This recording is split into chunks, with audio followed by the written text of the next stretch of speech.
Καλημέρα, λέγομαι Μάνια Μαύρη.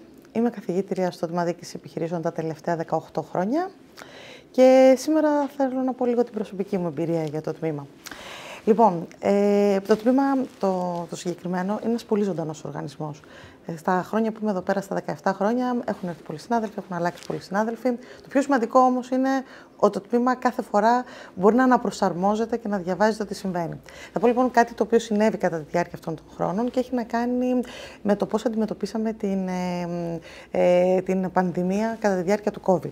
Ένα πολύ σημαντικό χαρακτηριστικό του τμήματός μας είναι η καινοτομία. Γενικά το τμήμα πάντα έλκεται από τις νέες τάσεις και της οικονομίας και της πολιτικής, προσπαθεί να αντιμετωπίζει τις κοινωνικές καταστάσεις οι οποίες υπάρχουν. Οπότε, πολύ γρήγορα μπήκαμε στη λογική ότι πρέπει να κάνουμε εξ αποστάσεως μαθήματα και να χρησιμοποιούμε τη νέα τεχνολογία. Αυτό το κάναμε και στη διαβίου εκπαίδευση, σε σεμινάρια που είχαμε και στα μεταπτυχιακά μας. Την επόμενη μέρα λοιπόν της πανδημίας λειτουργήσαμε σαν να μην είχε αλλάξει τίποτα.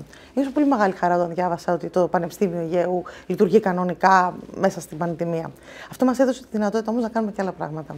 Και αυτό που ήταν πολύ σημαντικό και είναι από τις πιο πολύ γλυκές στιγμές του τμήματος είναι η συνεισφορά του τμήματος στην εκτύπωση μασκών για τους ανθρώπους που δουλεύανε στα νοσοκομεία. Έχουμε ένα εργαστήριο τρισδιάστατης εκτύπωσης εδώ στο τμήμα, οπότε κατά τη διάρκεια της πανδημίας εκτυπώναμε τις μάσκες, το οποίο δεν ήταν πάντα πολύ εύκολο, γιατί υπήρχε ένα πρόβλημα να ερχόμαστε καθημερινά εδώ.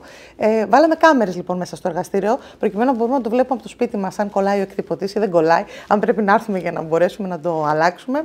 Και ήμασταν μέσα σε αυτά τα εργαστήρια, τα οποία δημιούργησαν ένα τεράστιο δίκτυο στην Ελλάδα.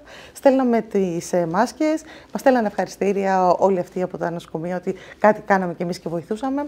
Και ένιωσα για πρώτη φορά ότι πόσο πολύ μπορεί να είναι η επιστήμη δίπλα στην κοινωνία. Πόσο μπορεί αυτό που κάνουμε να μην είναι αποκομμένο από την πραγματικότητα, να βρίσκεται δίπλα, να βοηθάει τους ανθρώπους και να απολαμβάνουν το αποτέλεσμα μιας έρευνας. Τι άλλο θέλει να τμήμα? Θέλει να παράγει έρευνα και αυτή η έρευνα να μπορεί να αξιοποιείται στην κοινωνία. Γι' αυτό πολύ χαρούμενη που είμαι μέλος αυτού του τμήματος. Θεωρώ ότι πάντα προσπαθεί να είναι δίπλα στις εξελίξεις. Το έχει κάνει μέχρι τώρα και τα επόμενα χρόνια νομίζω θα το κάνει πολύ πιο έντονα.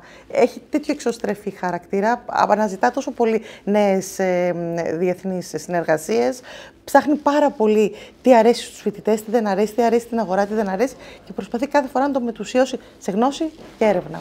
Οπότε να ευχηθώ χρόνια πολλά τη ΔΟΕ και στα επόμενα 40 ακόμα καλύτερα.